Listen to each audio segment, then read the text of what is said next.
Hi, this is Ed Troxel. In this tutorial, we're going to continue working with this hidden project, and this time we're going to see about copying the pan crop settings from events on the timeline to the hidden project so that the positioning of things will match. And let's look at an example to see where this can be useful. In this hidden project, so far we have copied many things over, and in this particular case we have a background that is supposed to be behind the text. But in this case it is not behind the text, because if you go back to the original project here, you will see that this lower third is behind this title, but that's because pan crop has been used to move it down. And so because our pan crop settings have not been moved over, when we look at the other project, you will see that it is above the title, so we would need to open our pan crop and get this properly adjusted so that it would be down in the correct place, which it is not currently doing. So coming back into our project, we're going to look at our copy video event routine again, and as we come down, we're creating the new event, and then down here is where we've been copying the effects. I added this new line here in the middle called copy pan crop, and I sent to that routine the new event.video motion and the old event.video motion, so that we can copy all the pan crop settings which are in video motion from the original event to the new event. So here's our copy pan crop settings. We're passing it video motion for the new one and video motion for the original one. The first thing I did was set new VM.scale to fill equals the original one dot scale to fill. This is the only one in the actual video motion settings. The rest of them are in keyframes.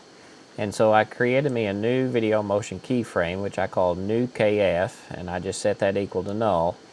And now, unlike what we did with the effects, right now the effects are assuming there's only one keyframe, where in fact there may be multiple keyframes. We could look at that in some future tutorial, but right now it's only doing the first one. For pan crop, we're going to do all keyframes. So for each video motion keyframe, it's an original keyframe in the original video motion keyframes. If the original position is greater than 0, I want to see if by default there's always a 0 keyframe. So if it's greater than 0, I want to create me a new keyframe, which we just called new video motion keyframe, and its position is going to be the original keyframe position, and then we're going to add that new keyframe to the new event in the new project. Otherwise, I'm just setting new keyframe equals the new video motion keyframes 0, getting that first default keyframe. So if it's set to 0, we're going to get this default keyframe. If it is not set to 0, then we're going to add a new keyframe. And then for each one of the keyframes, I'm copying bounds to the new one from the original one. Then we're going to copy center, rotation, smoothness, and type.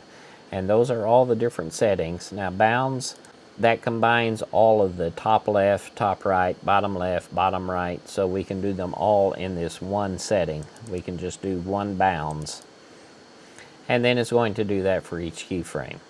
So let's run this and see what we get.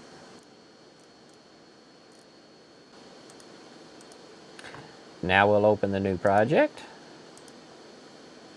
And when we come over here and look at our title, we will see that we do now have pan crop settings, and the lower third has now been moved to where it is down behind the text.